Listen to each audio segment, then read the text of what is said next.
Hi friends, നമ്മൾ ഇന്ന് discuss ചെയ്യുന്നത് is D and f block elements എന്ന് പറഞ്ഞൊരു പുതിയ ചാപ്റ്റർ ആണ്. നമുക്കറിയാം നമ്മുടെ സെക്കൻഡ് ഇയർ ടോപ്പിക്കുകളിൽ വളരെ ഇമ്പോർട്ടന്റ് ആയിട്ടുള്ള ഇനോർഗാനിക് കെമിസ്ട്രിയിലെ ഏറ്റവും ഇമ്പോർട്ടന്റ് ആയിട്ടുള്ള ഒരു ചാപ്റ്ററുകളിൽ ഒന്നാണ് that is what you call D and f block elements എന്ന് പറയുന്നത്. അപ്പോൾ ബേസിക്കലി എന്താണ് ഈ പറയുന്ന D and f block elements എന്ന് ചോദിച്ചു കഴിഞ്ഞാൽ നമുക്കറിയാം നമ്മൾ പീരിയോഡിക് ടേബിളിൽ എലമെന്റുകളെ റെപ്രസെന്റ് ചെയ്യുക ഡിഫറെന്റ് ബ്ലോക്കുകളിലായിട്ടാണ്. നമുക്കറിയാം എന്താണ് എസ് ബ്ലോക്ക് എലമെന്റ്സ് ഉണ്ട്, അതുപോലെ തന്നെ we have P block elements ഉണ്ട്. ഈ പി ബ്ലോക്ക് എലമെന്റ്സിന്റെയും എസ് ബ്ലോക്ക് എലമെന്റ്സിന്റെയും ഇൻ ബിറ്റ്വീൻ ആയിട്ട്, അതായത് നമുക്കറിയാം ആദ്യത്തെ രണ്ട് ഗ്രൂപ്പുകളെയാണ് നമ്മൾ ഇത് വിളിക്കുക എസ് ബ്ലോക്ക് എലമെന്റ്സ് എന്ന് പറഞ്ഞു വെക്കുക. നമ്മുടെ ഫസ്റ്റ് ഗ്രൂപ്പ് അതുപോലെ തന്നെ സെക്കൻഡ് ഗ്രൂപ്പ്, ഈ രണ്ട് ഗ്രൂപ്പുകളെയാണ് നമ്മൾ എസ് ബ്ലോക്ക് എലമെന്റ്സ് എന്ന് പറയുക. ദെൻ 13th മുതൽ 18th വരെയുള്ള ഗ്രൂപ്പുകളെയാണ് നമ്മൾ ഇത് വിളിക്കുക we call it as P block elements എന്ന് പറഞ്ഞു വെക്കുക. അപ്പോ ഈ മൂന്നാമത്തെ ഗ്രൂപ്പ് മുതൽ 12th ഗ്രൂപ്പ് വരെ ഏകദേശം ഒരു 10 ഗ്രൂപ്പ് എലമെന്റ്സ് നമ്മൾ ഈ എസിനും പിക്കും ഇടയിലായിട്ട് നമ്മൾ എക്സിസ്റ്റ് ചെയ്യുന്നുണ്ട്. സോ ഈ ഇൻ ബിറ്റ്വീൻ എക്സിസ്റ്റ് ചെയ്യുന്ന ഈ എലമെന്റുകളെയാണ് നമ്മൾ എന്ത് പറഞ്ഞു വെക്കുക we call it as D block elements എന്ന് പറഞ്ഞു വെക്കുക. ഓക്കെ, അപ്പൊ നമ്മൾ ആ D and f block elements, അതുപോലെ എഫ് ബ്ലോക്ക് എലമെന്റ്സ് എന്ന് പറഞ്ഞു കഴിഞ്ഞാൽ പീരിയോഡിക് ടേബിളിന് താഴെ നമ്മൾ സ്പെസിഫിക് ആയിട്ട് ഒരു രണ്ട് പീരീഡ് ഓഫ് എലമെന്റുകളെ, അല്ലെ, അതായത് ലാന്ധനം കഴിഞ്ഞു വരുന്ന കുറച്ച് എലമെന്റുകളും അതുപോലെ ആക്ടിനും കഴിഞ്ഞു വരുന്ന കുറച്ച് എലമെന്റുകളെയും നമ്മൾ സെപ്പറേറ്റ് ആയിട്ട് അവിടെ ഡിസ്ട്രിബ്യൂട്ട് ചെയ്യാറുണ്ട്. അവയാണ് നമ്മൾ ഇത് വിളിക്കുക we call it as F block elements എന്ന് പറഞ്ഞു വെക്കുക. അപ്പോൾ ഇതില് നമ്മൾ എസ് ബ്ലോക്കും പി ബ്ലോക്കും ഒക്കെ ഓൾറെഡി ഫസ്റ്റ് ഇയറിലും സെക്കൻഡ് ഇയറിലുമായിട്ട് പഠിച്ചിട്ടുണ്ട്. സോ നമ്മൾ ഇന്ന് ഡിസ്കസ് ചെയ്യാം ദാറ്റ് ഈസ് ഈ ഡി ആൻഡ് എഫ് ബ്ലോക്ക് എലമെന്റ്സിനെ കുറിച്ചാണ് നമ്മൾ ഡിസ്കസ് ചെയ്യുക. ഓക്കെ, അപ്പോ നമുക്കറിയാം പീരിയോഡിക് ടേബിളിൽ നമ്മൾ എലമെന്റ്സിനെ എപ്പോഴും റെപ്രസെന്റ് ചെയ്യുക എന്തിന്റെ ബേസിസിലാണ്, അറേഞ്ച് ചെയ്യുക എന്തിന്റെ ബേസിസിലാണെന്ന് ചോദിച്ചു കഴിഞ്ഞാൽ അവയുടെ ഇലക്ട്രോണിക് കോൺഫിഗറേഷൻ, ആ ഇലക്ട്രോണിക് കോൺഫിഗറേഷന്റെ ബേസിസിലാണ് നമ്മൾ എലമെന്റുകളെ എന്ത് ചെയ്യുക പീരിയോഡിക് ടേബിളിൽ റെപ്രസെന്റ് ചെയ്യുക. സോ ഫോർ എക്സാമ്പിൾ നമുക്കറിയാം എസ് ബ്ലോക്ക് എലമെന്റ്സ് എന്ന് പറയുമ്പോൾ എല്ലാ എസ് ബ്ലോക്ക് എലമെന്റ്സിന്റെയും, അതായത് first group and second group എലമെന്റുകളുടെ എല്ലാത്തിന്റെയും വാലൻസ് ഇലക്ട്രോണിക് കോൺഫിഗറേഷൻ എന്ന് പറയുന്നത് NS1 or 2 എന്നുള്ളതായിരിക്കും. അതായത് ഏറ്റവും അവസാനത്തെ ഇലക്ട്രോൺ പോയി വീഴുക എവിടെയാണ് എന്ന് ചോദിച്ചു കഴിഞ്ഞാൽ ദാറ്റ് ഈസ് എസ് ഓർബിറ്റലിലായിരിക്കും എന്ത് ചെയ്യുക ഇലക്ട്രോൺസ് പോയി അക്കോമഡേറ്റ് ചെയ്യുക. അതായത് എസ് ഓർബിറ്റലിൽ ഇലക്ട്രോൺസ് അക്കോമഡേറ്റ് ചെയ്യുന്നു എന്നുള്ളത് കൊണ്ടാണ് നമ്മൾ ആ എലമെന്റുകളെ എന്തിൽ ഉൾപ്പെടുത്തിയിരിക്കുക that is what you call S block elements ആയിട്ട് ഉൾപ്പെടുത്തിയിരിക്കുക. അതുപോലെ തന്നെ ഏതൊരു പി ബ്ലോക്ക് എലമെന്റ് നിങ്ങൾ എടുത്താലും ആ പി ബ്ലോക്ക് എലമെന്റിന്റെ ജനറൽ ഇലക്ട്രോണിക് കോൺഫിഗറേഷൻ എന്ന് പറയുന്നത് NS2 NP1 to 6 എന്നുള്ളതാണ്. എന്ന് പറഞ്ഞു കഴിഞ്ഞാൽ ഏറ്റവും അവസാനത്തെ ഇലക്ട്രോൺ വന്ന് വീഴുക എവിടെയാണ് എന്ന് ചോദിച്ചു കഴിഞ്ഞാൽ ദാറ്റ് ഈസ് ഇൻ പി ഓർബിറ്റലിലായിരിക്കും എന്ത് ചെയ്യുക അവസാനത്തെ ഇലക്ട്രോൺ വന്ന് വീഴുക. അതുകൊണ്ടാണ് നമ്മൾ ആ എലമെന്റുകൾ എന്ത് വിളിക്കുക we call it as P block elements എന്ന് പറഞ്ഞു വെക്കുക. അതുപോലെ നമ്മൾ D and f block elements എടുത്താൽ ഇതിൽ ഡി ബ്ലോക്ക് എലമെന്റ്സ് നമ്മൾ ആദ്യം ഡിസ്കസ് ചെയ്യാം. സോ ഡി ബ്ലോക്ക് എലമെന്റ്സ് നമ്മൾ എടുക്കുകയാണ് എന്നുണ്ടെങ്കിൽ നമ്മൾ പറയും the last differentiating electron enters to the d orbital of the penultimate shell. Okay, അതായത് ഏറ്റവും അവസാനത്തെ ഇലക്ട്രോൺ വന്ന് വീഴുക ഈ പറഞ്ഞതുപോലെ d orbital of the penultimate shell ആണ്. എന്താ ഈ പെനൾട്ടിമേറ്റ് ഷെൽ എന്ന് ചോദിച്ചു കഴിഞ്ഞാൽ നമ്മൾ ഏറ്റവും പുറമേയുള്ള ഷെൽ, അതായത് ഒരു ആറ്റത്തിന്റെ ഏറ്റവും പുറമേയുള്ള ഷെല്ലിനെയാണ് നമ്മൾ ഇത് വിളിക്കുക we call it as വാലൻസ് shell എന്ന് പറഞ്ഞു വെക്കുക. ഫൈൻ. അപ്പോ ഈ പറഞ്ഞ ആറ്റം എടുത്തു കഴിഞ്ഞാൽ ആ ആറ്റത്തിന്റെ ഏറ്റവും പുറമേയുള്ള ഷെല്ലിനെയാണ് നമ്മൾ ഇത് വിളിക്കുക വാലൻസ് ഷെൽ എന്ന് പറഞ്ഞു വെക്കുക. അതാണ് നമ്മൾ nth ഷെൽ എന്ന് പറഞ്ഞു വെക്കുക. ഇനി ഡി ഓർബിറ്റൽസിന്റെ കേസ് നമുക്കറിയാം D electrons, D orbitals electrons എപ്പോഴും വന്ന് വീഴുക ഈ എന്നിന് തൊട്ടകത്തുള്ള ഷെല്ലിലേക്കാണ്. ഈ എന്നിന് തൊട്ടകത്തുള്ള ഷെല്ലിനെയാണ് നമ്മൾ N-1th ഷെൽ എന്ന് പറയുക. സോ ആ N-1th ഷെല്ലിനെയാണ് നമ്മൾ എന്ത് വിളിക്കുന്നത് V call it as penultimate shell എന്ന് പറഞ്ഞു വെക്കുക. അപ്പോ ഏറ്റവും അവസാനത്തെ ഇലക്ട്രോൺ ഈ പറയുന്ന പെനൾട്ടിമേറ്റ് ഷെല്ലിലെ, അതായത് N-1th ഷെല്ലിലെ ഡി ഓർബിറ്റലിലേക്കാണ് വന്ന് വീഴുന്നത് എന്നുണ്ടെങ്കിൽ ആ എലമെന്റുകളെയാണ് നമ്മൾ എന്ത് പറഞ്ഞു വെക്കുക we call it as D block elements എന്ന് പറഞ്ഞു വെക്കുക. ഓക്കെ, ആൻഡ് ഈ ഡി ബ്ലോക്ക് എലമെന്റ്സിന് വേറൊരു പേര് നമ്മൾ പറഞ്ഞു വെക്കാറുണ്ട്. It is also known as transition elements എന്ന് പറയും. കാരണം നമുക്കറിയാം എസ് ബ്ലോക്ക് എലമെന്റ്സ് എല്ലാം തന്നെ they are what we call metals ആണ്, അല്ലെ. അതായത് ഫസ്റ്റ് ഗ്രൂപ്പ് എലമെന്റ്സിനെ വിളിക്കുന്നത് V call it as what alkali metals എന്ന് പറഞ്ഞിരിക്കും. സെക്കൻഡ് ഗ്രൂപ്പ് എലമെന്റ്സ് നമ്മൾ വിളിക്കുക we call it as alkaline earth metals എന്നാണ്. അപ്പോൾ what ever it may be നമ്മൾ പറയും alkali metals or alkaline earth metals എന്ന് പറയുന്നത് മെറ്റാലിക് നേച്ചർ കാണിക്കുന്ന എലമെന്റുകളാണ്. ആൻഡ് നമ്മൾ പി ബ്ലോക്ക് എലമെന്റ്സിലേക്ക് വന്നു കഴിഞ്ഞാൽ നമ്മൾ പറയും അവിടെ മെറ്റൽസ് ഉണ്ട്, അതുപോലെ തന്നെ നോൺ മെറ്റൽസ് ഉണ്ട്, അതുപോലെ തന്നെ മെറ്റലോയിഡ്സ് ഉണ്ട് അല്ലെ. അപ്പോൾ കൂടുതലും പി ബ്ലോക്ക് എലമെന്റ്സിൽ കാണപ്പെടുക ഏതാണ്? മെറ്റലോയിഡ്സ് അല്ലെങ്കിൽ ഈ പറഞ്ഞതുപോലെ നോൺ മെറ്റൽസ് ആണ്. അപ്പോൾ പീരിയോഡിക് ടേബിളിൽ ഓവറോൾ നമുക്ക് കാണാൻ പറ്റുന്ന ഒരു ട്രെൻഡ് എന്താണ് എന്ന് ചോദിച്ചു കഴിഞ്ഞാൽ ദാറ്റ് ഈസ് ഈ പറയുന്ന മെറ്റലിൽ നിന്ന് നോൺ മെറ്റൽസിലേക്കുള്ള ഒരു ട്രാൻസിഷൻ ആണ് നമുക്ക് പീരിയോഡിക് ടേബിളിൽ കാണാനായിട്ട് പറ്റുക. അതായത് നമ്മുടെ ഫസ്റ്റ് ഗ്രൂപ്പ് മുതൽ 18 ഗ്രൂപ്പ് വരെ നിങ്ങൾ നോക്കുകയാണെന്നുണ്ടെങ്കിൽ ദാറ്റ് ഈസ് ഈ പറയുന്ന മെറ്റൽസ് ടു നോൺ മെറ്റൽസ് എന്ന് പറയുന്ന ഒരു ട്രാൻസിഷൻ ആണ് നമുക്ക് എവിടെ കാണാൻ പറ്റുക? പീരിയോഡിക് ടേബിളിൽ കാണാനായിട്ട് പറ്റുക. അപ്പോ ഈ മെറ്റലിനും നോൺ മെറ്റൽസിനും ഇടയ്ക്ക് കാണപ്പെടുന്ന മെറ്റാലിക് നേച്ചർ ഗ്രാജുവൽ ആയിട്ടുള്ള ഡിക്രീസ് നമുക്ക് കാണാൻ പറ്റും. ആ ഡിക്രീസ് കൂടുതൽ നടക്കുന്നത് എവിടെ കൂടിയാണ്? ദാറ്റ് ഈസ് ഈ പറഞ്ഞ പോലെ ഡി ആൻഡ് എഫ് ബ്ലോക്ക് എലമെന്റ്സിൽ കൂടിയാണ്. അപ്പൊ അതുകൊണ്ടാണ് നമ്മൾ അവയെ എന്ത് വിളിക്കുക? We call it as transition metals. അതായത് ഒരു transition from metals to non metals എന്നുള്ളത് കൊണ്ട് they are known as what? Transition elements എന്ന് നമ്മൾ പറഞ്ഞു വെക്കും. കാരണം ഇലക്ട്രോ പോസിറ്റിവിറ്റി അല്ലെങ്കിൽ മെറ്റാലിക് നേച്ചർ നമ്മൾ നോക്കുകയാണെങ്കിൽ എസ് ബ്ലോക്ക് എലമെന്റ്സിനേക്കാളും ഈ പറഞ്ഞതുപോലെ ഇലക്ട്രോ പോസിറ്റിവിറ്റി കുറവാണ് ഡി ബ്ലോക്ക് എലമെന്റ്സിന്. ആൻഡ് നമ്മുടെ പി ബ്ലോക്ക് എലമെന്റ്സിനേക്കാളും ഇലക്ട്രോ പോസിറ്റിവിറ്റി കൂടിയ എലമെന്റുകളാണ് നമ്മൾ എന്ത് പറഞ്ഞു വെക്കുക? They are what we call D block elements എന്ന് പറഞ്ഞു വെക്കുക. അപ്പൊ അതുകൊണ്ടാണ് നമ്മൾ അവയെ എന്ത് വിളിക്കുക? We call it as transition metals എന്ന് പറഞ്ഞു വെക്കുക. ക്ലിയർ? അപ്പൊ ഈ പറയുന്ന ട്രാൻസിഷൻ മെറ്റൽസ് ഏതൊക്കെയാണ്? D block and f block elements ഏതൊക്കെയാണ്? അവയുടെ പ്രോപ്പർട്ടീസ് ഏതൊക്കെയാണ്? അവയെ നമുക്ക് എന്തൊക്കെ കാര്യങ്ങളിൽ ഈ പറഞ്ഞതുപോലെ നമ്മുടെ മെയിൻ ഗ്രൂപ്പ് എലമെന്റ്സ് അതായത് എസ് ആൻഡ് പി ബ്ലോക്ക് എലമെന്റ്സുമായിട്ട് അതിനെ കമ്പയർ ചെയ്യാം എന്നുള്ള കാര്യങ്ങളാണ് നമ്മൾ ഇനി എന്ത് ചെയ്യുക? ഡിസ്കസ് ചെയ്യാനായിട്ട് പോകുന്നത്. ഓക്കെ, അപ്പൊ നമുക്ക് ഈ പറഞ്ഞ കാര്യങ്ങളാണ് നമ്മൾ പ്രധാനമായിട്ടും എന്ത് ചെയ്യുക? ഈ ഒരു ചാപ്റ്റർ ഡിസ്കസ് ചെയ്യുക. അപ്പൊ ഓർക്കേണ്ട കാര്യം എന്താണ് ഡി ബ്ലോക്ക് എലമെന്റ്സ് ഓർത്തിരിക്കുക. അതുപോലെ എന്തുകൊണ്ട് അവയെ transition metals or transition elements എന്ന് വിളിക്കുന്നു എന്നുള്ള കാര്യം എന്ത് ചെയ്യാം? ഓർത്തു വെക്കാം. നമ്മൾ ഡി ബ്ലോക്ക് എലമെന്റ്സിന്റെ പ്രോപ്പർട്ടീസിനെ കുറിച്ച് പറയുകയാണെന്നുണ്ടെങ്കിൽ, അതായത് നമ്മൾ ഏതൊരു ഗ്രൂപ്പിനെ കുറിച്ച് പഠിക്കുമ്പോഴും, അതായത് ഏതൊരു ഇനോർഗാനിക് ഗ്രൂപ്പിനെ കുറിച്ച് എലമെന്റുകളെ കുറിച്ച് പഠിക്കുമ്പോഴും പ്രധാനമായിട്ട് നമ്മൾ പഠിക്കുക 3 കാര്യങ്ങളാണ്. ഒന്ന്, നമ്മൾ അവരുടെ ഫിസിക്കൽ പ്രോപ്പർട്ടീസിനെ കുറിച്ച് പഠിക്കും. അതുപോലെ അവയുടെ കെമിക്കൽ പ്രോപ്പർട്ടീസിനെ കുറിച്ച് പഠിക്കും. അതുപോലെ തന്നെ അവയുടെ ചില കോമ്പൗണ്ടുകളെ കുറിച്ച് പഠിച്ചു വെക്കും. അതുപോലെ ഇവിടെയും നമ്മൾ ഡി ആൻഡ് എഫ് ബ്ലോക്ക് എലമെന്റ്സിൽ പ്രധാനമായിട്ട് പഠിക്കുക അവയുടെ ഫിസിക്കൽ ആൻഡ് കെമിക്കൽ പ്രോപ്പർട്ടീസ് ഏതൊക്കെയാണ് എന്നുള്ളത് നമ്മൾ പറയും. അതായത് പ്രധാനമായിട്ടും പീരിയോഡിക് ടേബിളിൽ ഈ പറയുന്ന S block and P block എലമെന്റ്സുമായിട്ട് കമ്പയർ ചെയ്യുമ്പോൾ ഇവയ്ക്കുണ്ടാകുന്ന ഫിസിക്കൽ ആൻഡ് കെമിക്കൽ പ്രോപ്പർട്ടീസ് ഏതൊക്കെയാണ് എന്ന് നമ്മൾ പറഞ്ഞു വെക്കും. അതുപോലെ തന്നെ ഇവയുടെ പ്രധാനപ്പെട്ട 2 കോമ്പൗണ്ടുകളെ കുറിച്ച് കൂടി നമുക്ക് എന്ത് ചെയ്യാറുണ്ട്? ഡിസ്കസ് ചെയ്യാറുണ്ട്. ഓക്കെ, അപ്പൊ നമുക്ക് ഓരോ കാര്യങ്ങളിലേക്ക് വരാം. ഇതിൽ ഏറ്റവും ആദ്യം നമ്മൾ പീരിയോഡിക് ടേബിളിൽ ഒരു എലമെന്റിനെ കുറിച്ച് പഠിക്കുമ്പോൾ ഏറ്റവും ആദ്യം നമ്മൾ ഡിസ്കസ് ചെയ്യുന്ന ഒരു കാര്യം എന്ന് പറയുന്നത് നത്തിങ് ബട്ട് ഇലക്ട്രോണിക് കോൺഫിഗറേഷൻ എന്നുള്ളതാണ്. അപ്പൊ നമ്മൾ ഇവിടെയും ഡിസ്കസ് ചെയ്യാൻ ഉദ്ദേശിക്കുക ഡി ബ്ലോക്ക് എലമെന്റ്സിന്റെ ഇലക്ട്രോണിക് കോൺഫിഗറേഷൻ എങ്ങനെയാണ്. നമുക്കറിയാം, നമ്മൾ ഓരോ ബ്ലോക്ക് എലമെന്റുകളുടെ കേസിലും ഒരു ജനറൽ ഇലക്ട്രോണിക് കോൺഫിഗറേഷൻ സാധാരണ പറഞ്ഞു വെക്കാറുണ്ട്. സോ ഡി ബ്ലോക്ക് എലമെന്റ്സിന്റെ കേസിൽ ജനറൽ ഇലക്ട്രോണിക് കോൺഫിഗറേഷൻ എന്ന് പറയുന്നത് ദാറ്റ് ഈസ് NS2 എന്ന് പറയുന്നതാണ് നമ്മൾ ഏറ്റവും പുറമേയുള്ള ഷെൽ എന്നുള്ളത് അല്ലെ. സോ ഏറ്റവും പുറമേയുള്ള ഷെൽ എന്ന് പറയുന്നത് NS2 ആണ്. അപ്പോ ഈ പറഞ്ഞ പോലെ NSല് ഒന്നെങ്കിൽ 1 ഇലക്ട്രോൺ ഉണ്ടാവും അല്ലെങ്കിൽ 2 ഇലക്ട്രോൺസ് ഉണ്ടാവും ഡി ബ്ലോക്ക് എലമെന്റ്സിന്റെ കേസിൽ. ആൻഡ് ബാലൻസ് ഇലക്ട്രോൺസ് വരിക N-1 ഡി ഓർബിറ്റലിലാണ്. നമ്മൾ പറയും N-1 ഡിയില് 1 to 10 എന്നുള്ളതാണ് എന്ത് വരിക?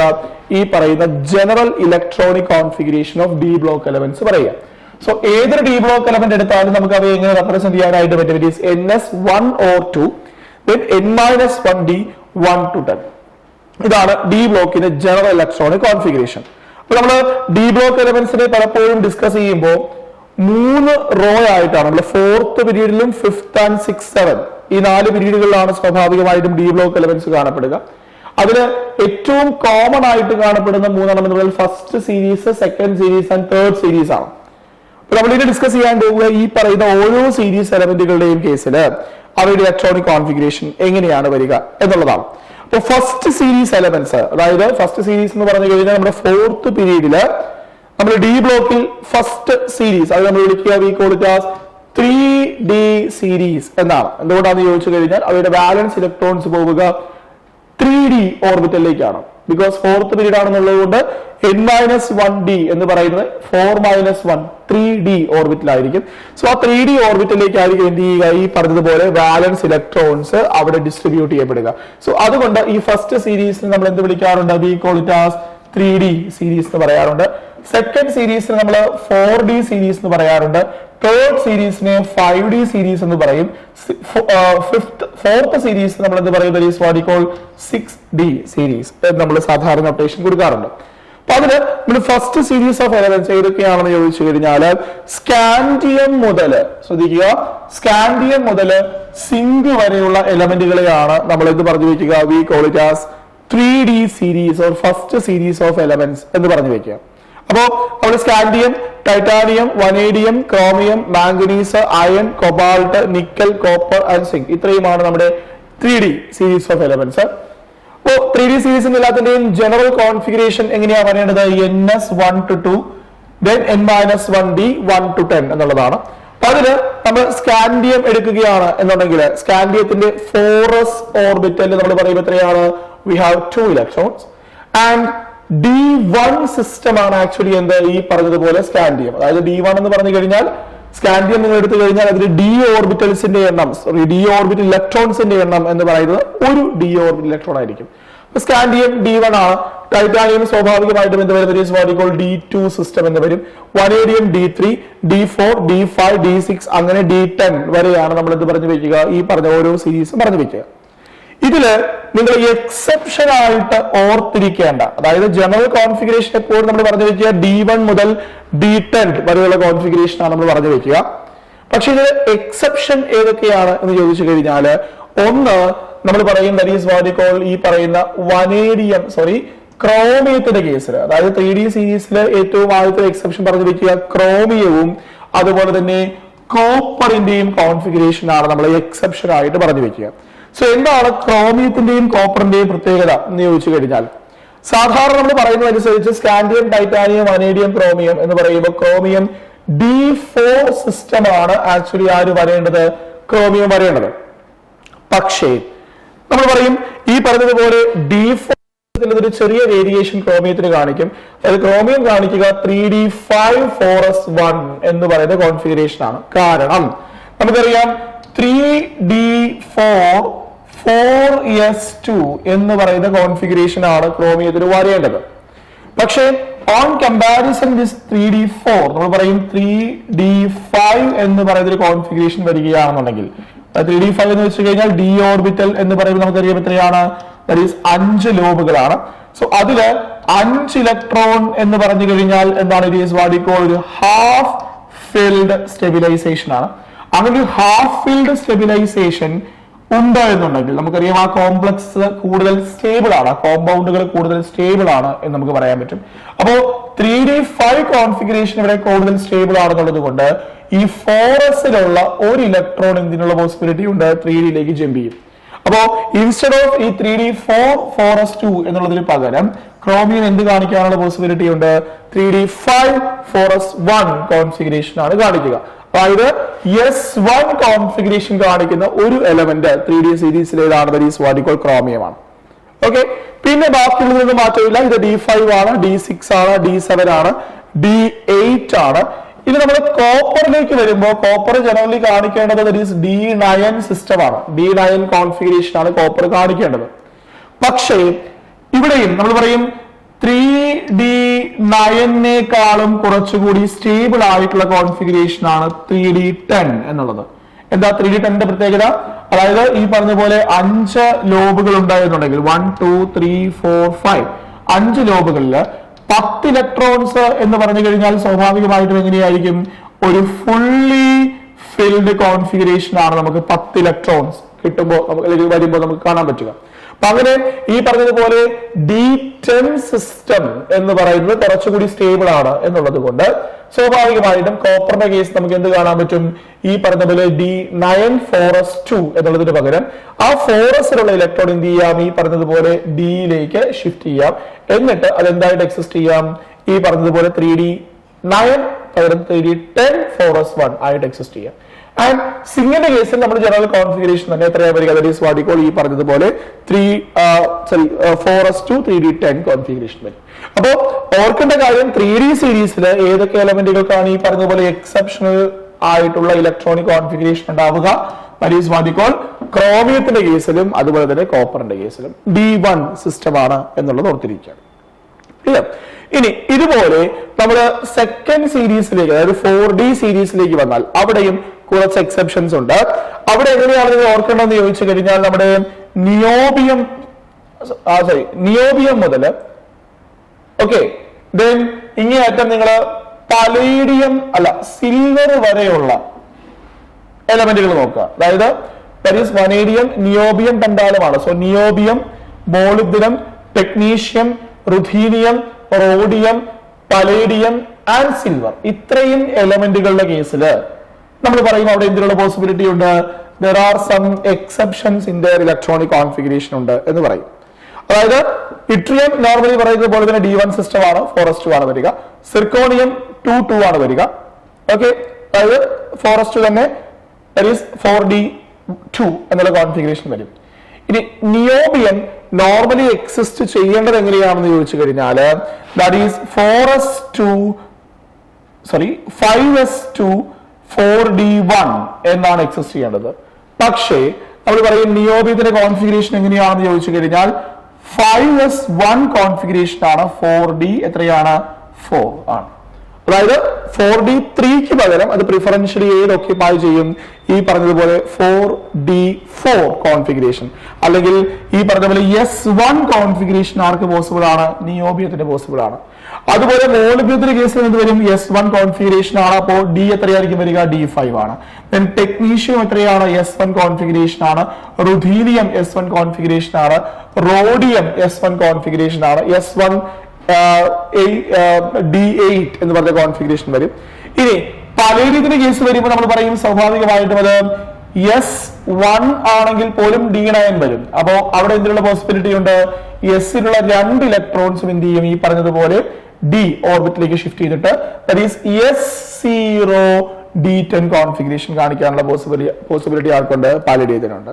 അതുപോലെ നിങ്ങൾ സിൽവർ എടുക്കുകയാണെങ്കിൽ നോർമലി കാണുന്നത് പോലെ തന്നെ എന്ത് കാണിക്കാം? ഈ പറഞ്ഞതുപോലെ D110 കോൺഫിഗറേഷൻ, അതായത് S1D10 കോൺഫിഗറേഷൻ കാണിക്കാം. സോ ഇത്രയും എലമെന്റുകൾക്ക് എന്തുണ്ട്? ഇലക്ട്രോണിക് കോൺഫിഗറേഷനിൽ വേരിയേഷൻ ഉണ്ട് എന്നുള്ള കാര്യം ഓർത്തു വെക്കുക. ക്ലിയർ? അതായത് മെറ്റാലിക് സ്ട്രക്ചറുമായി ബന്ധപ്പെട്ടാണ് നമ്മൾ എപ്പോഴും എന്ത് പറഞ്ഞു വെക്കുക? ഈ പറയുന്ന ഇലക്ട്രോണിക് കോൺഫിഗറേഷനുള്ള വേരിയേഷൻ നമ്മൾ പറഞ്ഞു വെക്കുക.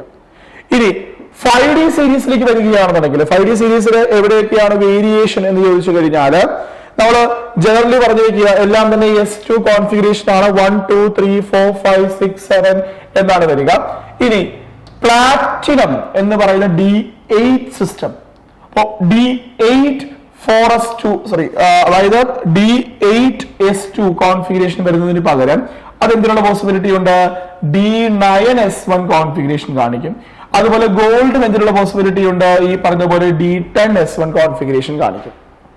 ക്ലിയർ? അപ്പോ ജനറലി നമ്മൾ ചോദിച്ചു കാണുന്ന 3 സീരീസുകളാണ്, board examination point of view ചോദിച്ചു കാണുന്ന 3 സീരീസുകളാണ്. 60-ല് ഈ പറഞ്ഞ പോലെ വേരിയേഷൻസ് ഉള്ളത് RGക്ക് മാത്രമാണ് ഈ പറഞ്ഞ പോലെ വേരിയേഷൻ ഉണ്ടാവുക. S1 സിസ്റ്റം വരുന്നത് RG മാത്രമാണ്, ബാക്കിയെല്ലാം തന്നെ നോർമൽ കേസ് ആണ്. ആൻഡ് ജനറലി ചോദിച്ചു കാണുക ഏതൊക്കെയാണ്? ഫസ്റ്റ് സീരീസ്, അതായത് 3D series, 4D series, 5D series എന്നുള്ള 3 എണ്ണമാണ്.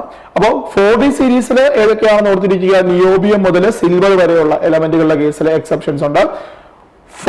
3D സീരീസിൽ ക്രോമിയത്തിനും കോപ്പറിനും എക്സെപ്ഷൻ ഉണ്ട്. അതുപോലെ ഈ പറഞ്ഞ പോലെ തേർഡ് സീരീസ് 5D സീരീസിന്റെ കേസിൽ പ്ലാറ്റിനത്തിനും ഗോൾഡിനും എന്തുണ്ട്? എക്സെപ്ഷൻ ഉണ്ട് എന്നുള്ളത് ഓർത്തിരിക്കുക. ക്ലിയർ ആണോ?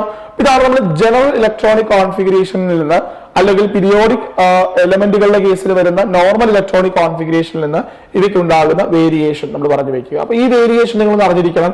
മിക്കവാറും ഈ എലമെന്റുകളുടെ ഇലക്ട്രോണിക് കോൺഫിഗറേഷൻ പൊതുവെ ചോദിക്കാറുള്ളതാണ്. സോ ഇത് മനസ്സിലാക്കി വെക്കുക. ക്ലിയർ ആണോ ഈ പറഞ്ഞ കാര്യം? ഇനി this is A first property, അതായത് ഇലക്ട്രോണിക് കോൺഫിഗറേഷൻ എന്ന് പറയുന്നത് നമ്മൾ പറഞ്ഞു വെക്കുന്നത് ഇതാണ് ഇലക്ട്രോണിക് കോൺഫിഗറേഷൻ എന്ന് പറഞ്ഞു വെക്കുക. ഇനി നമ്മൾ അടുത്ത പ്രോപ്പർട്ടിയിലേക്ക് പോവുകയാണ്. So next property is what you call, അതായത് ഈ പറഞ്ഞ എലമെന്റുകൾ പീരിയോഡിക് ടേബിളിൽ അറേഞ്ച് ചെയ്തിരിക്കുന്നു എന്നുള്ളത് മൂലം ഇവയ്ക്കുണ്ടാകുന്ന അടുത്ത ഒരു പ്രോപ്പർട്ടിയാണ് that is what you call ഇവയുടെ atomic radii and ionic radii എങ്ങനെയാണ് എന്നുള്ളത്. അപ്പോ ഇവിടെ നമ്മൾ ഒന്ന് രണ്ട് പോയിന്റുകൾ ഓർത്തിരിക്കാറുണ്ട്. ജനറലി നമ്മൾ എപ്പോഴും പറയുന്നത് എങ്ങനെയാണ്, ഗ്രൂപ്പില് അല്ലെങ്കിൽ പീരീഡില് താഴത്തേക്ക് വരുമ്പോൾ, പീരീഡില് ലെഫ്റ്റിന് റൈറ്റിലേക്ക് പോകുമ്പോൾ ആറ്റമിക് സൈസ് എന്ന് പറയുന്നത് എന്ത് ചെയ്യുന്നു, കുറയുന്നു എന്ന് നമ്മൾ പറഞ്ഞു വെക്കും. അതുപോലെ ഗ്രൂപ്പില് താഴത്തേക്ക് വരുന്തോറും അവിടെ എന്തിനുള്ള പോസിബിലിറ്റി ഉണ്ട്, ആറ്റമിക് സൈസ് കൂടുന്നു എന്നാണ് നമ്മൾ പറഞ്ഞു വെക്കുക. ഇനി ആറ്റമിക് റേഡിയോയുടെ ഓർഡർ എങ്ങനെയാണെന്ന് ചോദിച്ചു കഴിഞ്ഞാല് നമ്മൾ പറയും ഈ atomic radio of transition metals എന്ന് പറയുന്നത് in between that of S and P block elements ആണ് എന്ന് പറഞ്ഞു ചോദിക്കും. അതായത് എസ് എലമെന്റ്സിന്റെയും, അതായത് എസ് ബ്ലോക്ക് എലമെന്റ്സിന്റെയും അതുപോലെ പി ബ്ലോക്ക് എലമെന്റ്സിന്റെയും ഇൻ ബിറ്റ്വീൻ ആണ് നമുക്ക് എന്ത് പറയാൻ പറ്റുക, ട്രാൻസിഷൻ എലമെന്റ്സിന്റെ ഒരു സൈസ് നമുക്ക് പറയാൻ പറ്റുക. കാരണം ഒരു പീരീഡ് നമ്മൾ എടുത്തു കഴിഞ്ഞാൽ നമുക്കറിയാം ഇവിടുന്ന് ഇങ്ങോട്ടേക്ക് പോകുന്തോറും സൈസ് എന്താണ് ചെയ്യുക, ജനറലി ഡിക്രീസ് ചെയ്യാണ് ചെയ്യുക, അല്ലെ. അപ്പോ ഇവിടെ കൂടുതൽ കാണപ്പെടുക ഏതാണ്, നമ്മുടെ എസ് ബ്ലോക്ക് എലമെന്റ്സ് ആണ്. ടു ദ എൻഡ് മിക്കവാറും കാണപ്പെടുക ഏതാണ്, പി ബ്ലോക്ക് എലമെന്റ്സ് ആണ്. അപ്പോ നോർമലി എസ് ബ്ലോക്കിൽ നിന്ന് പി ബ്ലോക്കിലേക്കുള്ള ഒരു സൈസ് വേരിയേഷൻ ആണ് ഇവിടെ കാണാൻ പറ്റുക, നമ്മുടെ ഡി ആൻഡ് എഫ് ബ്ലോക്ക് എലമെന്റ്സിൽ കാണാൻ പറ്റുക. അതുകൊണ്ട് തന്നെ ഈ പറയുന്ന എസ് ബ്ലോക്കിനേക്കാളും സൈസ് കുറവാണ്, എന്നാൽ പി ബ്ലോക്കിനേക്കാളും സൈസ് കൂടുതലുള്ള എലമെന്റുകളാണ് ആക്ച്വലി എന്ത്, ഈ പറയുന്ന ഡി ബ്ലോക്ക് എലമെന്റ്സ് എന്നുള്ളത്. ഓക്കെ, ഇനി നെക്സ്റ്റ് വളരെ ഇമ്പോർട്ടന്റ് ആയിട്ടുള്ള മറ്റൊരു കാര്യം നമ്മൾ സൈസുമായി ബന്ധപ്പെടുത്തി പറയുകയാണെന്നുണ്ടെങ്കിൽ നമ്മൾ സാധാരണ എല്ലാ ഗ്രൂപ്പുകളിലും അല്ലെങ്കിൽ പീരീഡുകളിലും പറയുമ്പോൾ, ഫോർ എക്സാമ്പിൾ നമ്മൾ 3D സീരീസ് എടുക്കുന്നു വിചാരിക്കാം, സാധാരണ നമ്മൾ പറയുന്നത് എങ്ങനെയാണ്, പീരീഡിൽ ലെഫ്റ്റ് റൈറ്റിലേക്ക് പോകുന്നതോറും സൈസ് കുറയുന്നു എന്നാണ് നമ്മൾ പറഞ്ഞു വെക്കുക, അല്ലെ. പക്ഷേ ഡി ബ്ലോക്ക് എലമെന്റ്സിന്റെ കേസിൽ നമുക്ക് പറയാൻ പറ്റുന്ന ഒരു കാര്യം എന്ന് പറഞ്ഞു കഴിഞ്ഞാൽ that is generally the atomic radio of d block elements in a series decreases with increase in atomic number. അതായത് ഈ പറഞ്ഞതുപോലെ ഇവിടെ നിന്ന് ഇങ്ങോട്ടേക്ക് പോകുന്തോറും ജനറൽ പറയുന്നത് പോലെ തന്നെ എന്ത് ചെയ്യാണ് ചെയ്യുക, സൈസ് ഓഫ് എലമെന്റ്സ് എന്ന് പറയുന്നത് കുറയുക തന്നെയാണ് ചെയ്യുക. ഓക്കെ, പക്ഷേ നമ്മൾ പറയും ഇതൊരു റെഗുലർ ആയിട്ടുള്ള ഡിക്രീസ് അല്ല എന്ന് നമ്മൾ പറഞ്ഞു വെക്കും. ഓക്കെ, അതായത് റെഗുലർ ഡിക്രീസ് അല്ല നമ്മൾ പറഞ്ഞു വെക്കുക. അതായത് അപ് ടു മിഡില് വരെ നമ്മൾ എന്ത് ചെയ്യും, ഈ പറഞ്ഞതുപോലെ ആറ്റമിക് സൈസ് എന്ന് പറയുന്നത് കുറയുന്നുണ്ട്. അതിനുശേഷം നമ്മൾ പറയും കുറെ എലമെന്റുകളുടെ കേസിൽ ഈ പറഞ്ഞ ആറ്റമിക് സൈസ് എന്താണ്, ഈ പറഞ്ഞ പോലെ ഓൾമോസ്റ്റ് സ്റ്റേബിൾ ആയിട്ട് നിൽക്കാനുള്ള പോസിബിലിറ്റി ഉണ്ട്. അതായത് സൈസ് ഏറെക്കുറെ എന്തായിരിക്കും, ഈ പറഞ്ഞതുപോലെ സിമിലർ ആയിട്ട് നിൽക്കാനുള്ള പോസിബിലിറ്റി ഉണ്ട്. അതായത് but decrease in atomic size is more after mid വേ, അതായത് മിഡ് വേക്ക് ശേഷം, ഒരു പകുതിക്ക് ശേഷം, അതായത് ഏകദേശം ഒരു D5 കോൺഫിഗറേഷൻ കഴിഞ്ഞാൽ പിന്നെ ഓൾമോസ്റ്റ് എങ്ങനെയാണ് വരിക, സൈസ് ഏറെക്കുറെ സിമിലർ ആയിട്ട് നിൽക്കും. ആൻഡ് അതിന് കാരണം എന്താണെന്ന് ചോദിച്ചു കഴിഞ്ഞാൽ നമ്മുടെ ഡി ബ്ലോക്ക് എലമെന്റ്സിന്റെ കേസിൽ സൈസിനെ ഡിക്രീസ് ചെയ്യിക്കാനുള്ള രണ്ട് പാരാമീറ്റേഴ്സ് ഉണ്ട്. നമ്മൾ ഏതൊരു സീരീസ് എടുത്താലും സൈസ് ഡിക്രീസ് ചെയ്യുന്നത് രണ്ട് കാര്യങ്ങൾ കൊണ്ടാണ്. ഏതൊക്കെയാണ്, ഒന്ന് നമുക്കറിയാം ഈ വാലൻസ് ഇലക്ട്രോണിലേക്ക് നമ്മുടെ ന്യൂക്ലിയസ് ഒരു അട്രാക്റ്റീവ് ഫോഴ്സ് കൊടുക്കുന്നുണ്ട്, അല്ലെ. വാലൻസ് ഇലക്ട്രോണിലേക്ക് ന്യൂക്ലിയസിന് കൊടുക്കാൻ പറ്റുന്ന force of attraction or that attractive force, അതിനെയാണ് നമ്മൾ എന്ത് വിളിക്കുക, ഇഫക്റ്റീവ് ന്യൂക്ലിയർ ചാർജ് എന്ന് പറഞ്ഞു വെക്കുക. അപ്പൊ ഇഫക്റ്റീവ് ന്യൂക്ലിയർ ചാർജ് ഡിപ്പെൻഡ് ചെയ്യുന്ന ഒരു പാരാമീറ്റർ എന്നുള്ളത് that is what you call atomic number എന്നുള്ളതാണ്. അപ്പോ നമുക്കറിയാം ഇങ്ങോട്ടേക്ക് പോകുന്തോറും ആറ്റമിക് നമ്പർ എന്ത് ചെയ്യുന്നുണ്ട്, സ്വാഭാവികമായിട്ടും കൂടുന്നുണ്ട്. ആറ്റമിക് നമ്പർ കൂടിക്കഴിഞ്ഞാൽ ഇലക്ട്രോൺസ് ആഡ് ചെയ്യപ്പെടുന്നത് എവിടെ തന്നെയാണ്, സെയിം ഷെല്ലിൽ തന്നെയാണ് എന്നുള്ളത് കൊണ്ട് ജനറലി സൈസ് എന്ത് ചെയ്യണം, കുറയണം. പക്ഷെ ഡി ബ്ലോക്ക് എലമെന്റ്സിന്റെ കേസിൽ എന്തുകൊണ്ട് ഈ പറഞ്ഞ പോലെ മിഡ് വേയില് സൈസ് ഓൾമോസ്റ്റ് സിമിലർ ആയിട്ട് നിൽക്കുന്നു എന്ന് ചോദിച്ചു കഴിഞ്ഞാൽ നമുക്കറിയാം ഓരോ എലമെന്റ് വീതം ആറ്റമിക് നമ്പർ കൂടുന്നുണ്ട്. പക്ഷേ ഈ ഓരോ ഇലക്ട്രോൺസും ആഡ് ചെയ്യപ്പെടുന്നത് എവിടേക്കാണ്, ദാറ്റ് ഈസ് നമ്മുടെ n-1 d ഓർബിറ്റലിലേക്കാണ് എന്ത് ചെയ്യപ്പെടുക, ഇലക്ട്രോൺസ് ആഡ് ചെയ്യപ്പെടുക. Not only in the last ഷെല്ലിലേക്കല്ല ഇലക്ട്രോൺ ആഡ് ചെയ്യപ്പെടുക, പിന്നെ എവിടെയാണ്, തൊട്ടടുത്തുള്ള n-1 ഷെല്ലിലേക്കാണ് എന്ത് ചെയ്യപ്പെടുക, ഇലക്ട്രോൺസ് ആഡ് ചെയ്യപ്പെടുക. ആൻഡ് ഈ പറയുന്ന n-1 ഷെൽ, അതായത് ഈ പറഞ്ഞ പോലെ തൊട്ടടുത്തുള്ള ഷെല്ലില് സ്വാഭാവികമായിട്ടും ഇലക്ട്രോൺസ് ഇങ്ങനെ ആഡ് ചെയ്യപ്പെടുകയാണെന്നുണ്ടെങ്കിൽ, അതായത് ഇങ്ങനെ ഇലക്ട്രോൺസ് ആഡ് ചെയ്യപ്പെടുകയാണ് എന്നുണ്ടെങ്കിൽ എന്താണ് അവിടെ സംഭവിക്കുക എന്ന് ചോദിച്ചു കഴിഞ്ഞാൽ ഈ ഇലക്ട്രോൺസിന് ഷീൽഡിംഗ് ഇഫക്റ്റ് കൊടുക്കാനുള്ള പോസിബിലിറ്റി ഉണ്ടാവും അല്ലെ. അതായത് ഈ പറഞ്ഞതുപോലെ ഇലക്ട്രോൺസ് കൂടുതലായിട്ട് n-1 d ഓർബിറ്റിലേക്ക് വന്നു കഴിഞ്ഞാൽ അവ എന്ത് പ്രൊഡ്യൂസ് ചെയ്യാനുള്ള പോസിബിലിറ്റി ഉണ്ട്? ഷീൽഡിംഗ് ഇഫക്റ്റ് പ്രൊഡ്യൂസ് ചെയ്യാനുള്ള പോസിബിലിറ്റി ഉണ്ട്. Due to that shielding effect, നമുക്കറിയാം സ്ക്രീനിങ് ഇഫക്റ്റ് അല്ലെങ്കിൽ ഷീൽഡിംഗ് ഇഫക്റ്റ് എന്ന് പറയുന്നത് ന്യൂക്ലിയർ ചാർജിനെ വിത്ത്ഹെൽഡ് ചെയ്യുന്ന അല്ലെങ്കിൽ അബ്സ്ട്രാക്ട് ചെയ്യുന്ന ഒരു ഫോഴ്സ് ഓഫ് ഇന്ററാക്ഷൻ ആണ്. അപ്പൊ ന്യൂക്ലിയർ ചാർജ്, അതായത് ഈ Z എന്ന് പറഞ്ഞ ന്യൂക്ലിയർ ചാർജിനെ ഈ ഇന്നർ ഇലക്ട്രോൺസ് അബ്ഡക്ട് ചെയ്യുകയാണ് എന്നുണ്ടെങ്കിൽ സ്വാഭാവികമായിട്ടും അവിടെ ഇതിനുള്ള പോസിബിലിറ്റി ഉണ്ട്, ഈ ഇഫക്റ്റീവ് ന്യൂക്ലിയർ ചാർജ് കുറയാൻ ഉള്ള പോസിബിലിറ്റി ഉണ്ട്. അപ്പോൾ ഈ ആറ്റമിക് നമ്പറിന്റെ ഇൻക്രീസും അതുപോലെ തന്നെ ഷീൽഡിംഗ് ഇഫക്റ്റ്, അതായത് ഇലക്ട്രോൺസ് ആഡ് ചെയ്യുമ്പോൾ ഉണ്ടാകുന്ന ഷീൽഡിംഗ് ഇഫക്റ്റും ഇത് കൗണ്ടർ ബാലൻസ് ചെയ്യുന്നു എന്നുള്ളത് കൊണ്ടാണ് ടു ദ മിഡ് കഴിഞ്ഞാൽ പിന്നെ ഇലക്ട്രോൺസ് എന്ത് ചെയ്യപ്പെടുക, സൈസ് എന്ത് ചെയ്യപ്പെടുക, ഓൾമോസ്റ്റ് സെയിം ആയിട്ട് നിൽക്കുക. ഫൈൻ. ഇനി മറ്റൊരു കാര്യം എന്ന് പറഞ്ഞു കഴിഞ്ഞാൽ ഈവൻ ദോ സൈസ് നമ്മൾ പറഞ്ഞു സെയിം ആയിട്ട് മിഡ് നിൽക്കുമെങ്കിൽ പോലും ഒരു പെർട്ടിക്കുലർ ലെവൽ കഴിഞ്ഞാൽ, അതായത് to the end of the series സ്വാഭാവികമായിട്ടും എന്താണ് ഡിക്രീസ് ചെയ്യുന്നതിന് പകരം എന്തിനുള്ള പോസിബിലിറ്റി ഉണ്ട്? ആറ്റമിക് റേഡിയോ ഇൻക്രീസ് ചെയ്യാണ് ചെയ്യുക. ഓക്കെ, അപ്പോൾ നമ്മൾ പറയും നോർമലി ഇത് കുറയുകയാണ് ചെയ്യുക, പക്ഷെ ഒരു മിഡ് വേ എന്ത് ചെയ്യുന്നുണ്ട്? സൈസ് ഏറെക്കുറെ സിമിലർ ആയിട്ട് നിൽക്കുന്നുണ്ട്.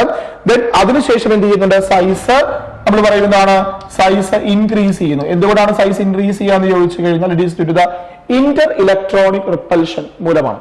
അതായത് ഇലക്ട്രോൺസ് ഇന്നർ ഓർബിറ്റൽസിലേക്ക് ആഡ് ചെയ്യപ്പെടുന്നു, അവർ തമ്മിൽ ഇലക്ട്രോണിക് റിപ്പൽഷൻ ഉണ്ടാവാം. ഈ ഇലക്ട്രോണിക് റിപ്പൽഷൻ മൂലം എന്ത് ചെയ്യപ്പെടാം? സൈസ് കൂടാനുള്ള പോസിബിലിറ്റി ഉണ്ട്. അതുകൊണ്ടാണ് towards the end of the period നമുക്ക് എന്ത് കാണാൻ പറ്റുക? സൈസിനൊരു ഇൻക്രീസ് നമുക്ക് കാണാൻ പറ്റുക. ഇതാണ് നമ്മൾ atomic and ionic radii to the period നമ്മൾ എന്ത് ചെയ്യുക? എക്സ്പ്ലെയിൻ ചെയ്യുക. ഓക്കെ, അപ്പോൾ ഇതിന്റെ ഒരു സ്കീമാറ്റിക് ഡയഗ്രാം നമ്മൾ സാധാരണ പറഞ്ഞു വെക്കാറുണ്ട്. സ്കീമാറ്റിക് ഡയഗ്രാം നമ്മൾ പറഞ്ഞു വെക്കാറുണ്ട്. സോ എങ്ങനെയാണ് നമ്മൾ സ്കീമാറ്റിക് ഡയഗ്രാം ഇതിന്റെ കേസിൽ പറഞ്ഞു വെക്കുക എന്ന് ചോദിച്ചു കഴിഞ്ഞാൽ, sorry, so this is what we call the schematic diagram for what size variation in period എന്നുള്ളത് NCERT ഡയഗ്രാം തന്നെയാണ്. അതായത് നമ്മൾ ഈ പറഞ്ഞ പോലെ എലമെന്റുകളുടെ ആറ്റമിക് റേഡിയസും അതുപോലെ തന്നെ അവയുടെയും ആറ്റമിക് നമ്പറുമായിട്ട് ഒരു ഡയഗ്രാം പ്ലോട്ട് ചെയ്യുകയാണെന്നുണ്ടെങ്കിൽ നിങ്ങൾ നോക്കിയാൽ അറിയാം, say this is for 3D series ആണ്. ഈ കാണുന്ന 3D സീരീസിന്റെ ഒരു സൈസ് വേരിയേഷൻ ആണ്. അപ്പൊ നമ്മൾ സ്കാൻഡിയം മുതൽ ഏകദേശം നമ്മുടെ ഒരു മാംഗനീസ് വരെ വരുമ്പോൾ സ്വാഭാവികമായിട്ടും സൈസിന് എന്ത് കാണുന്നുണ്ട്? ഡിക്രീസ് കാണുന്നുണ്ട്. പിന്നെ അതിനുശേഷം ഈ ആദ്യം ഉണ്ടായ ഡിക്രീസ് നമുക്ക് ഇവിടെ എക്സ്പ്ലെയിൻ ചെയ്യാനായിട്ട് പറ്റില്ല. സോ അതെന്തുകൊണ്ടാണ്? ഈ പറയുന്ന ഷീൽഡിംഗ് ഇഫക്റ്റും ന്യൂക്ലിയർ ചാർജും തമ്മിൽ കൗണ്ടർ ബാലൻസ് ചെയ്യുന്നു എന്നുള്ളത് കൊണ്ട് ഏറെക്കുറെ എന്തായിരിക്കും? സൈസ് സിമിലർ ആയിരിക്കും. ആൻഡ് ആഫ്റ്റർ കോപ്പർ നിങ്ങൾ നോക്കിക്കഴിഞ്ഞാൽ സൈസ് എന്ത് ചെയ്യുന്നുണ്ട്? ഇൻക്രീസ് ചെയ്യുന്നുണ്ട്. റീസൺ എന്താണ്? Because of the interelectronic repulsion എന്നുള്ളതാണ്. ഇതാണ് നമ്മൾ ഒരു പീരീഡിലുള്ള എലമെന്റുകളുടെ സൈസ് പറഞ്ഞു വെക്കുക. ഇനി നെക്സ്റ്റ് നമ്മൾ ഗ്രൂപ്പിൽ എങ്ങനെയാണ് സൈസ് പറയുക എന്ന് ചോദിച്ചു കഴിഞ്ഞാൽ നമ്മൾ നോർമലി പറയാറുണ്ട്, ഗ്രൂപ്പിൽ താഴത്തേക്ക് വരുന്തോറും സൈസ് ഓഫ് എലമെന്റ്സ് എന്ന് പറയുന്നത് എന്താണ് ചെയ്യുക? കൂടുകയാണ് ചെയ്യുക, അല്ലെ? കാരണം എന്തുകൊണ്ടാണ്? ബിക്കോസ് ഗ്രൂപ്പിൽ താഴത്തേക്ക് വരുന്തോറും പുതിയ പുതിയ ഷെല്ലുകളിലേക്ക് ഇലക്ട്രോൺസ് ആഡ് ചെയ്യപ്പെടുന്നു. And one more thing, atomic നമ്പറിന് ട്രെമൻഡസ് ആയിട്ടുള്ള ഇൻക്രീസ് ഉണ്ടാവുന്നു. അപ്പൊ അതുമൂലം സ്വാഭാവികമായിട്ടും സൈസ് എന്ത് ചെയ്യും? കൂടും. അപ്പൊ ഇവിടെയും നമ്മൾ ഈ പറഞ്ഞതുപോലെ 3D സീരീസിൽ നിന്ന് this is first one is what we call for 3D series. And ഈ കാണുന്ന രണ്ട് ലൈനുകള് 4D ആൻഡ് 5D സീരീസിന്റെ ആണ്. അപ്പൊ നമ്മൾ 3D സീരീസിൽ നിന്ന് 4D ആൻഡ് 5D സീരീസിലേക്ക് വരുമ്പോൾ നമ്മൾ എക്സ്പെക്ട് ചെയ്യുന്നത് എന്താണ്? സൈസിന് ഒരു ട്രെമൻഡസ് ആയിട്ടുള്ള ഇൻക്രീസ് ഉണ്ടാവണം എന്നാണ്. പക്ഷെ 3D to 4D നമുക്ക് പറയാൻ പറ്റും സൈസ് എന്ത് ചെയ്യുന്നുണ്ട്? കൂടുന്നുണ്ട്. ദിസ് ഇസ് ആറ്റമിക് റേഡിയസ് എന്ത് ചെയ്യുന്നുണ്ട്? കൂടുന്നുണ്ട്.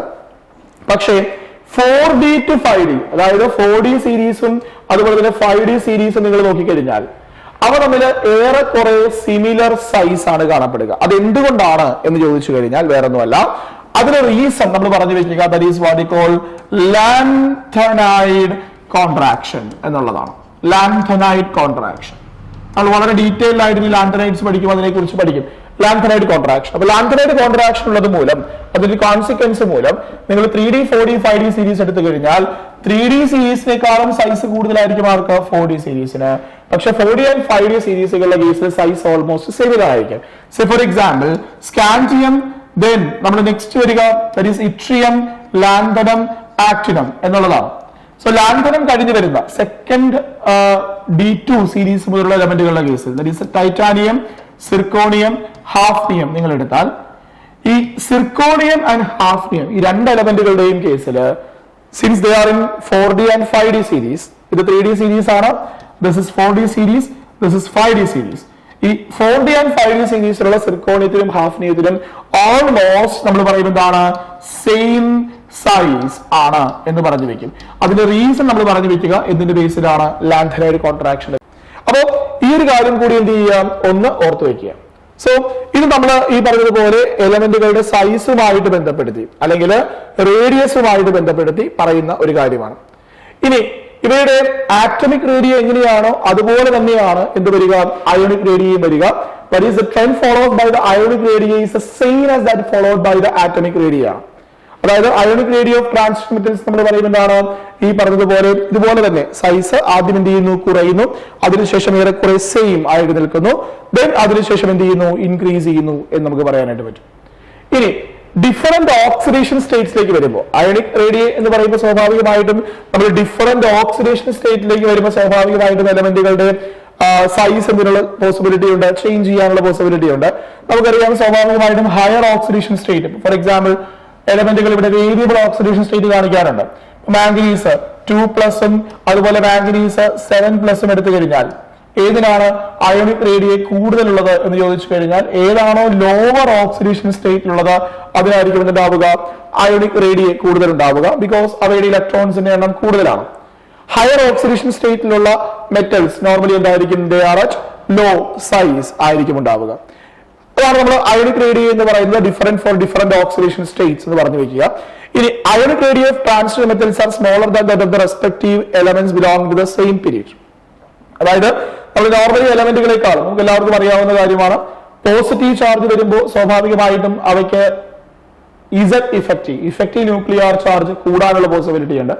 ഓൾറെഡി പോസിറ്റീവ് ചാർജ് ഉണ്ട് മെറ്റൽസിൽ എന്നുള്ളത് കൊണ്ട്. അപ്പൊ അതുകൊണ്ട് തന്നെ അവയ്ക്ക് എന്തായിരിക്കും, ബാക്കിയുള്ള ട്രാൻസിഷൻ മെറ്റൽസിനേക്കാളും റെപ്രസെന്റേറ്റീവ് എലമെന്റ്സിനേക്കാളും എന്താണ്, ആ പീരീഡിലുള്ള എലമെന്റുകളെക്കാളും സൈസ് കുറവായിരിക്കും ആർക്ക്, നമ്മുടെ അയോണിക് സബ്സ്റ്റൻസുകളുടെ അല്ലെങ്കിൽ ഈ പറഞ്ഞതുപോലെ മെറ്റൽ അതിന്റെ അയോണിക് സ്റ്റേറ്റിലാണെന്നുണ്ടെങ്കിൽ, ഹയർ ഓക്സിഡേഷൻ സ്റ്റേറ്റിലാണെന്നുണ്ടെങ്കിൽ സ്വാഭാവികമായിട്ടും എന്തിനുള്ള പോസിബിലിറ്റി ഉണ്ട്, ഈ പറയുന്ന സൈസ് കുറയാനുള്ള പോസിബിലിറ്റി ഉണ്ട് എന്നുള്ളത് ഓർത്തിരിക്കുക.